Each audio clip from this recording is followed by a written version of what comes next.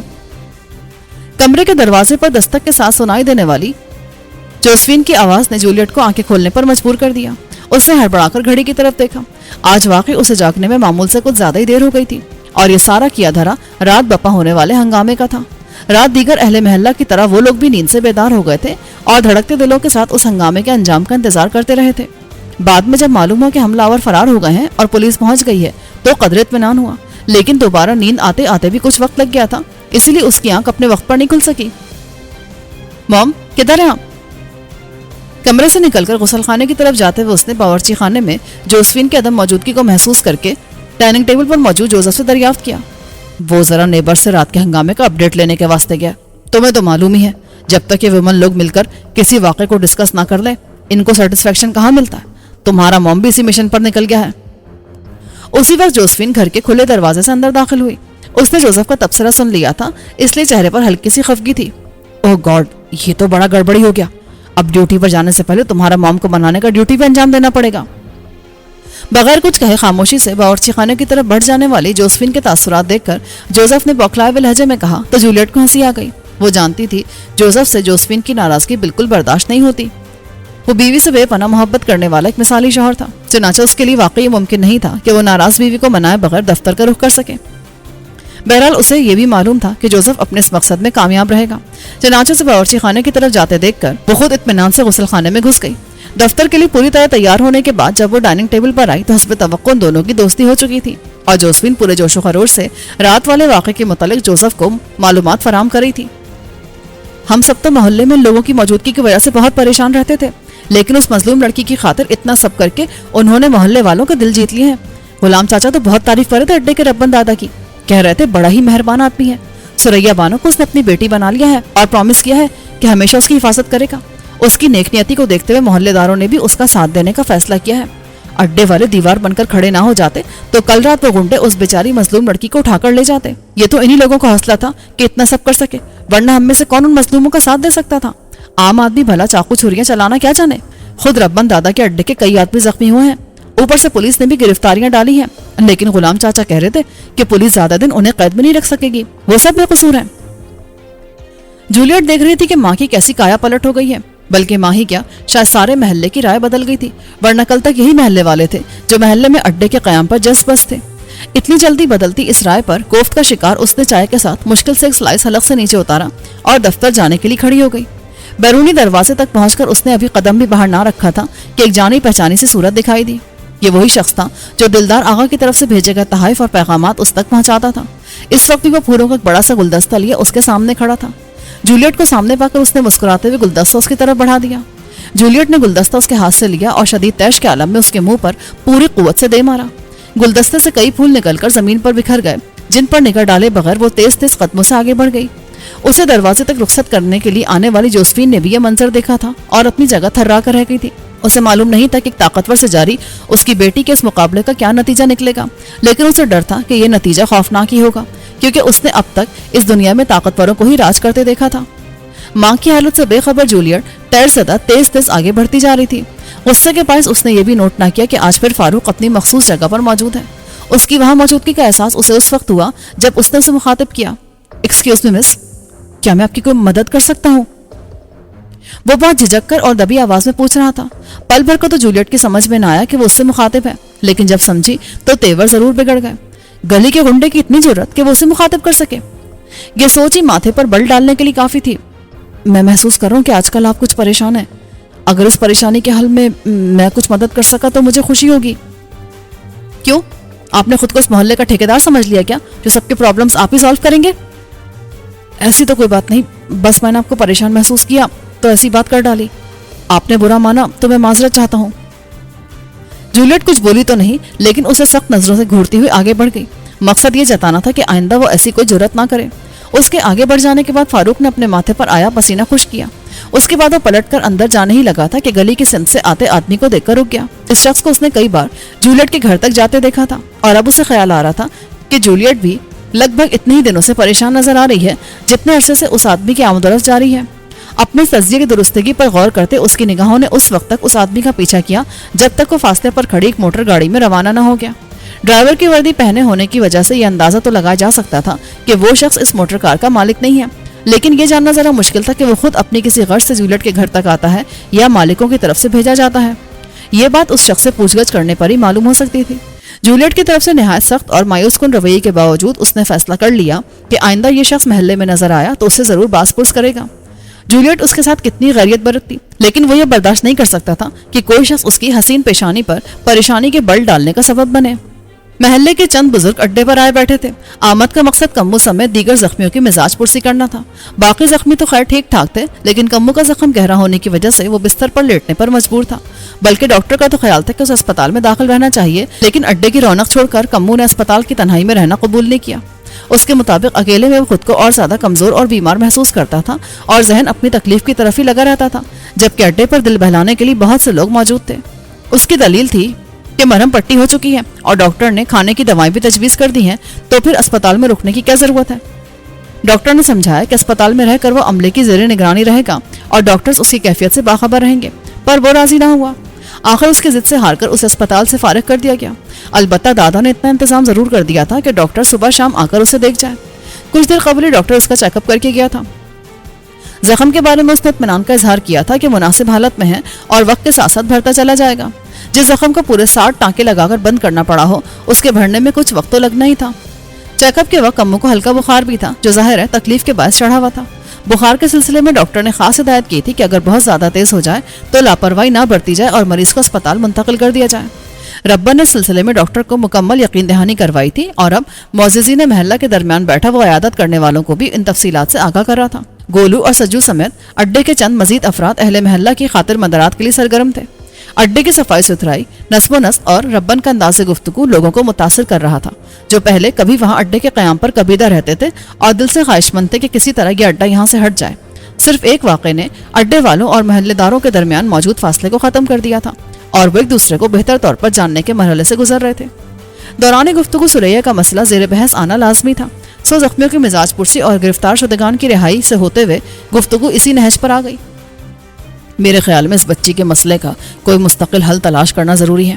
ایسی ساری زندگی تو آپ اس کی پہریداری نہیں کر سکتے، پھر آئے روز کا ہنگامہ بھی کسی کے حق میں ٹھیک نہیں ہے۔ بات زیادہ بڑھی تو انسانی جانوں کا نقصان بھی ہو سکتا ہے۔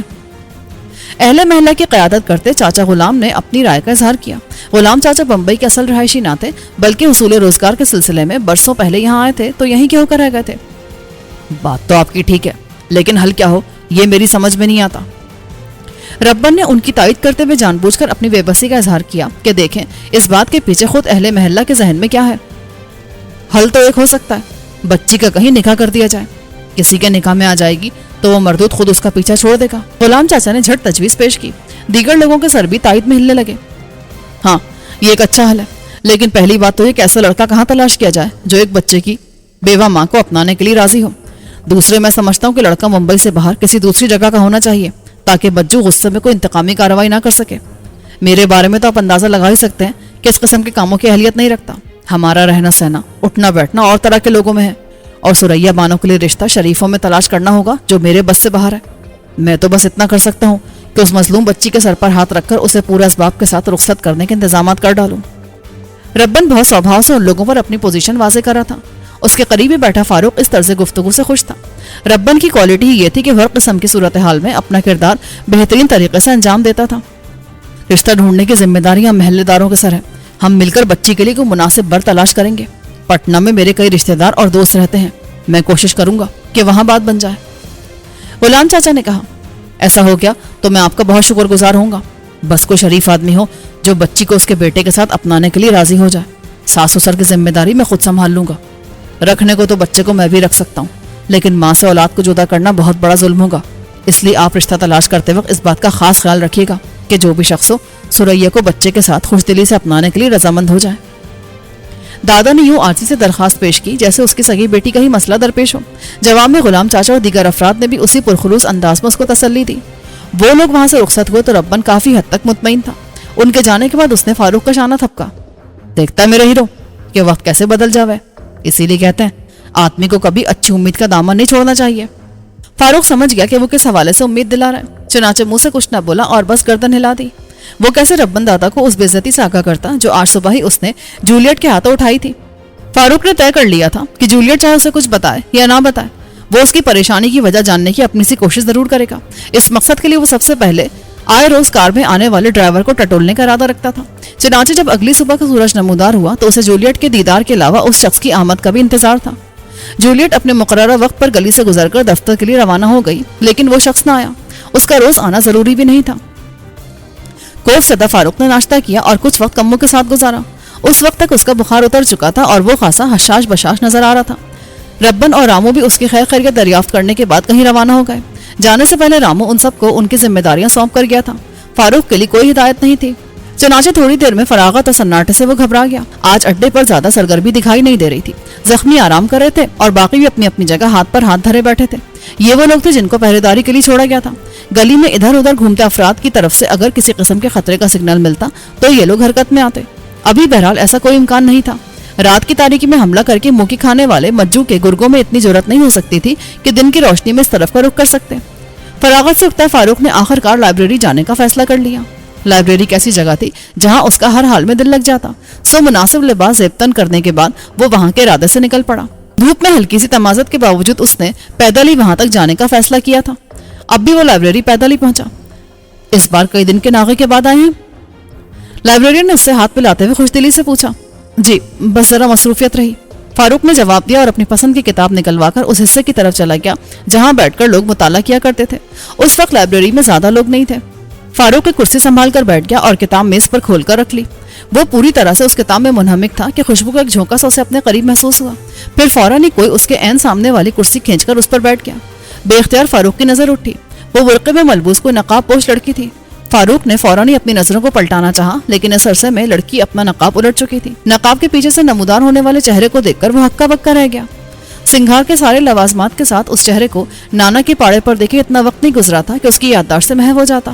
وہ یقیناً چاند ستارہ چہرہ والی چاند بانو ہوئی تھی جو اس دن کے مقابلے میں بالکل سادہ چہرے کے ساتھ اس کے سامنے موجود تھی، لیکن سیاہ برقعے کے حالے میں چودھویں کے چاند کی طرح دمکتا اس کا چہرہ گواہی دے رہا تھا کہ بنا سنگھار کے بھی وہ حسن کا ایک اعلیٰ نمونہ ہے۔ آداب، آپ یہاں کیسے؟ فاروق کے حلق سے بمشکل نکلا۔ ہم نے آپ کو ایک پیغام بھیجا تھا، آپ نے اس کا جواب نہیں دیا، سو ہم جواب لینے خود چلے آئے۔ پر آپ کو یہاں کا پتہ کس نے دیا؟ فاروق کی تیوری پر بل پڑ گئے۔ جنہیں چاہو وہ اپنی راہ خود تلاش کر لیتے ہیں۔ غصے کے جواب میں چاند بانو نرم نگاہوں سے اس کو دیکھتے ہوئے گنگنائی۔ دیکھیے خاتون، میں ان لوگوں میں سے نہیں ہوں جو آپ کو اپنے حسن اور اداؤں پر داد دے سکوں، اس لیے بہتر ہوگا کہ آئندہ آپ مجھ سے ملاقات کی زحمت نہ کریں۔ یہ تو ہم نے آپ کے بتائے بغیر ہی جان لیا تھا، اس لیے تو آپ کی طرف کھچے چلے آئے، ورنہ تماش بینوں اور داد دینے والوں کی ہمیں کیا کمی ہے؟ ہمیں تو صرف ایک ایسے شخص کی چاہ ہے جو ہمیں ایک حسین طوائف کے بجائے انسان کی نظر سے دیکھے۔ آپ کو اس بات کا یقین کیوں کر ہوا کہ میں ہی آپ کا مطلوبہ شخص ہوں؟ انسان کا تجربہ عمر کا محتاج نہیں ہوا کرتا۔ ہماری نظروں کو اس کم عمری میں بھی آدمی کی پرکھ ہے۔